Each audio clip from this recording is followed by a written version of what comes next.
me tea for calling out my aunt after she tried to sabotage my food at a family reunion. I, 24F, am known in my family as the one who cooks. I went to culinary school, and over the years I've become the default person everyone expects to bring the main dish to holidays and reunions. I genuinely enjoy it, and until recently it was always a positive thing. The exception has always been my Aunt Linda. Linda has a daughter, Emily, 22F, who she insists is incredibly talented at everything. Singing, art, baking, you name it. The problem is, Emily isn't actually that great at most of it, but Linda cannot stand when anyone else gets attention instead of her daughter, especially me. Every time someone compliments my food, Linda jumps in with comments like, "Well, Emily cooks too." Emily could have made this if she had time. You should really try Emily's dish instead. I've always ignored it to keep the peace. This year's family reunion was a big deal.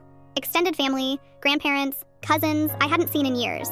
I was asked, again, to bring a main dish, so I made a homemade pasta with a sauce I've perfected over literal years. I arrived early to help set up and put my dish in the kitchen to stay warm. Almost immediately, I noticed Linda hovering. She wasn't helping, she wasn't talking, she was just watching my food. Anytime I walked into the kitchen, she'd suddenly start rearranging napkins or pretending to check her phone. It made me uneasy, but I told myself I was being paranoid. Then people started serving themselves. Within minutes, I heard it. This is really salty.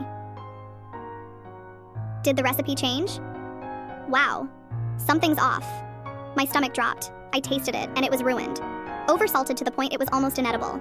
Meanwhile, Linda was suddenly very loud, saying things like, "Well, not everyone can cook perfectly every time," and "Emily's dish turned out much better, didn't it?" That's when something clicked. Instead of panicking, I calmly said, "That's strange. This dish was fine before." Linda froze for half a second. Just long enough. I picked up the serving spoon, tasted it again, then looked straight at her and said, loud enough for the room to hear,